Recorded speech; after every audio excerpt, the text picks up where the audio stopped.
कथा प्रसंग बहुत ही सुंदर है।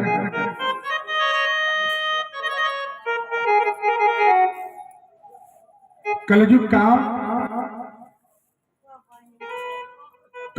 कहां से आया, कैसे आया, पहचान क्या है, कैसे जाने कि आपके घर पे कलयुग का बसेरा है।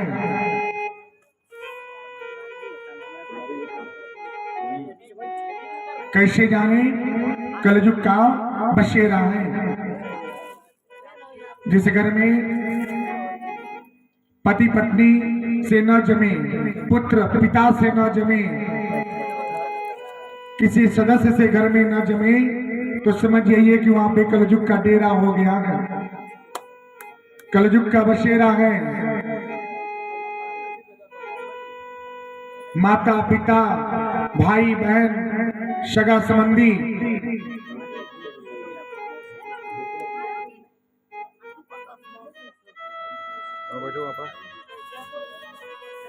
माता पिता परिवार में अगर किसी को न जमे तो समझिए कि वहां पे कलयुग का बसेरा है। सास पतों में सबसे प्रथम स्थान, यानी कि एक दूसरे पर विश्वास नहीं बा। कैसे? अगर बहू की अगर मायके जाए को के तो अपने घर में का हुई कुंजी यानी ताला लग जाये। सासू माँ पे भरोसा नहीं बा कि सासू माँ अगर घर पे है तो देख लिए का कि घर में का बा, यानी भरोसा विश्वास नहीं बा, यानी सास और बहू में विश्वास नहीं है। जिसने इतने सुंदर पुत्र को आपके हवाले किया, आपके पास भेज दिए, आज वही माँ जो है बहू से क्या है अलग हो गई। उन्हीं से क्या होता है छुपाया जाता है। माँ तो माँ है। सास को भी अगर मायके अगर जाना हो, अगर कोई विवाह पड़ जाता है तो बहू के पास ये क्या हो अपने घर का यानी कि कुंजी जो है देके ही जाना चाहिए। लेकिन आज नहीं बा, न सास में न बधू में, ये दोनों आदमी विश्वास नहीं के। कहा है कि हमारा धन हुआ के देख ले, हुआ के धनवा हम देख ले। कितना बढ़िया घर सजल बा, उतने सुंदर घरवा और सजीता अच्छा लगे। लिए का होला एक दूसरे से छुपावल जाला, लेकिन छुपावे के ना चाहिए। क्या है? बहुत ही सुंदर भाव रहला, बहुत ही सुंदर। जब एक दूसरे के सास बहू का रिश्ता, कल मैंने बोला कि एक माता और पुत्री का होना चाहिए। बधू को क्या तकलीफ है सास को जानना चाहिए। सास का मतलब क्या है, यानी कि एक पर्दा। जिस तरह से माथे का एक क्या है, एक घूंघट होता है, पर्दा होता है, उसी तरह से घर के बधू की पर्दा सासू माँ होती है। जब तक सास रहती है ना तब तक बहू क्या है, घर के चौखट को पार करके बाहर नहीं आती। ये मर्यादा है। सासू माँ वो मूर्ति है, वो स्तंभ है जो हर पल हर समय बहू की रक्षा करती है। यानी कि हम हैं, कितना हो दुख पड़े तो कोई आवे तो सबसे पहले हमसे पूछेगा। लेकिन आज नहीं बात कहा है, सास तो बैठल बानी, लेकिन पहले बहू आई का घर से बाहर बहू निकल के गए, वो बोल देती है क्या बोली क्या बात बा, सासुर माँ बीमार बनी बताइए हम बता देते। लेकिन ना पहले ही सब मर्यादा हो, लेकिन आज नहीं बा। एक मर्यादा बना के रखे सब है। जो नहीं घर में सास पतों के रिश्ता संभल न पाई वो घर जल्दी टूटेला। तो घर के काओ के बना के रखे जाओ, यानी कि पुत्री और माता का रिश्ता सास और बधू का होना चाहिए, बहू का होना चाहिए। वही जब पटे नहीं, एक दूसरे में जम नहीं रहा, एक दूसरे में पट नहीं रहा है, तो समझ जाइए कि कलयुग का बसेरा है।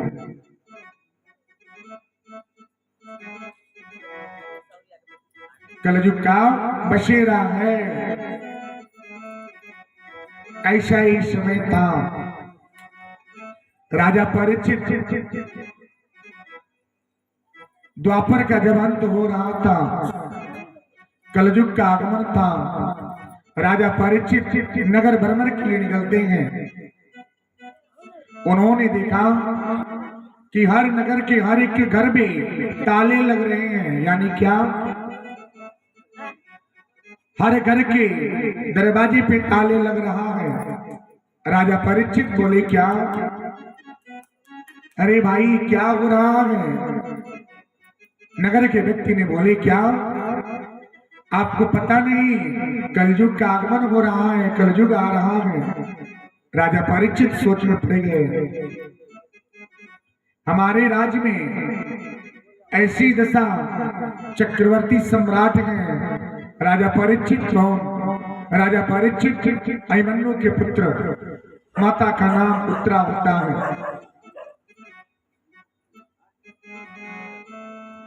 राजा परीक्षित और आगे गए, देखे तो क्या, एक सांवला व्यक्ति था। गाय को मार मार करके 3 पांव तोड़ दिया। एक गाय को मार करके 3 पांव तोड़ दिया। बछड़ा रो रहा है, गाय की आंख से आंसू आ रहा है। राजा परीक्षित ने बोले, क्या? अरे भाई, तुम कौन हो? क्यों मार रहे हो? वो व्यक्ति बोला, क्या महाराज,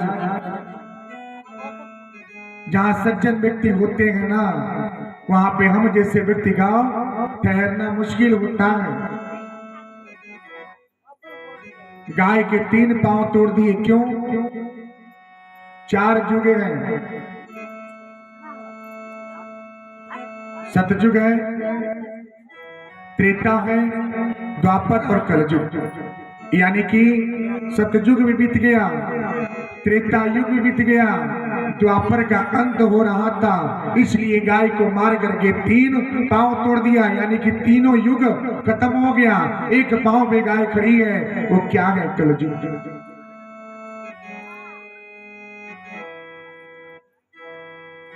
राजा परीक्षित बोले, क्या तुम कौन हो?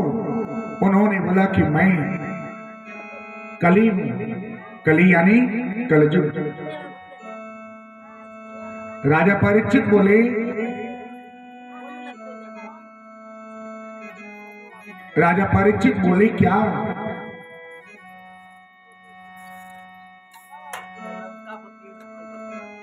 हमारे राज्य में ठहरने का जगह नहीं है, रुकने का जगह नहीं है? कलयुग बोले, क्या?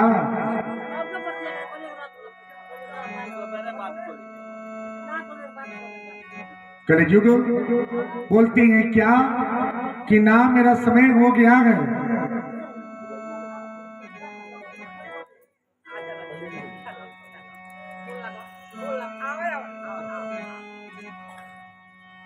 उन्होंने बोले, क्या इस राज्य में रहने का ठिकाना नहीं है?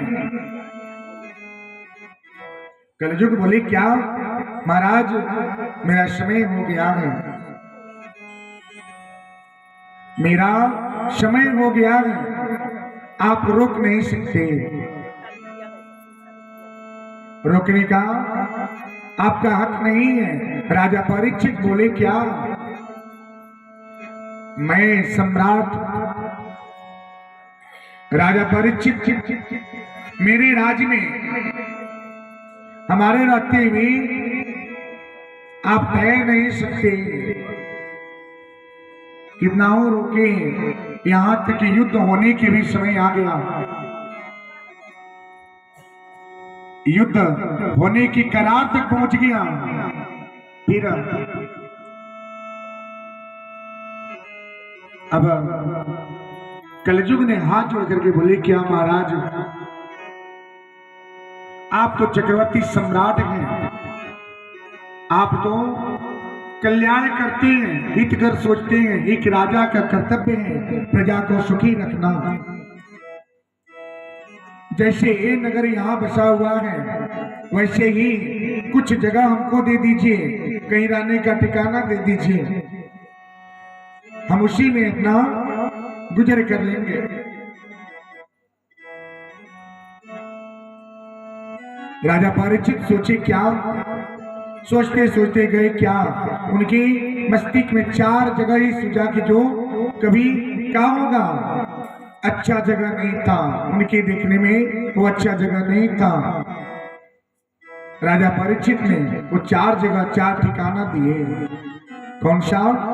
दूतम पानम स्त्रियाम सोना, यानी कि 4 जगह ठिकाना देते हैं। दूतम, दूतम का अर्थ होता है क्या?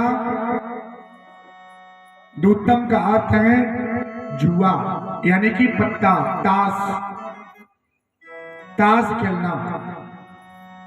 यानी कि जिस परिवार में अगर जुआ हो जावे, वो घर क्या है, नाश नहीं सत्यानाश हो जाएगा। क्योंकि ये जुआ वो लत है, और जुआ के कारण ही कौरव और पांडव में युद्ध हुआ। जुआ के कारण ही चिरहरण हो गया, जुआ के कारण ही महाभारत का युद्ध हो गया। ये जुआ क्या है? नाश नहीं सत्यानाश। अगर कोई अगर जुआ खेलता है तो उसको त्याग देवे, यानी कि दूर कर देवे। लत चाहे छोटा हो या बड़ा, वो क्या है, अच्छा लत नहीं होता। आज जितना सुविधा जो देख रहे हैं ना, इतना सुविधा जो है, एक मामूली सा सोचे क्या, सोच कर देखिए। एक छोटा सा एक बात बताते हैं, एक मोबाइल पे लेके देखिए। मोबाइल क्या है? जो टेलीफोन एक सुख सुविधा है, इसको जितना ही अच्छे तरीके से यूज करते हैं वो क्या है, अच्छा जाता है। और बुरे तरीके से जब यूज करेंगे उसका प्रभाव बुरा ही होता है मेरी मैया। पहले पत्र हुआ करते थे तो इतना तनावग्रस्त व्यक्ति नहीं था, महीनों लगते थे तार आने में, महीनों लगते थे वो पत्र संदेश आने में, लेकिन फिर भी उसमें प्रेम दिखता था, प्रेम छुपा होता था। और आज आपके पास क्या है? टेलीफोन की सुविधा है। हर मिनट हर समय आप क्या करते हैं? तुरंत बात कर लेते हैं। एक माँ बाप पुत्र और पुत्री को कितने अरमानों के साथ उसे कॉलेज स्कूल में क्या करते हैं, दाखिला करते हैं, अपने जेवर अपने गहने कर्ज लेकर के पुत्र को पुत्री को पढ़ाते हैं, लिखाते हैं कि मेरा पुत्र बड़ा बने, पुत्री बड़ा हो जावे, अच्छा पद को प्राप्त हो जावे। माता पिता कर्ज से गिरवी रख करके इतना कठिन को कार्य को करते हैं। कॉलेज जाने के बाद पुत्र होता है, वो क्या है, किसी अलग तरीके से अगर अपना विचार बदल दिया, यानी कि माता पिता को धोखा देते हैं, पुत्र और पुत्री एक दूसरे को समझना शुरू कर दिए, एक दूसरे को मानना जानना शुरू कर दिए। पता चलता है क्या, ये बात वहां तक चली गई, विवाह तक पहुंच जाता है, माता पिता को पता नहीं चलता। पुत्र आता है पिता से माता से बोलता है क्या, मैं विवाह करूंगा तो उसी लड़की से करूंगा। लड़की बोलती है क्या, मैं विवाह करूंगा तो उसी लड़के से करूंगी।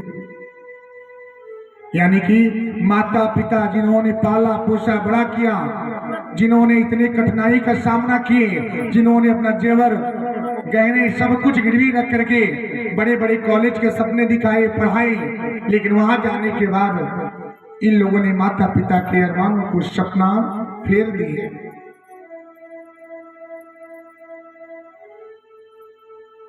प्रेम तब तक रहता है वो प्रेम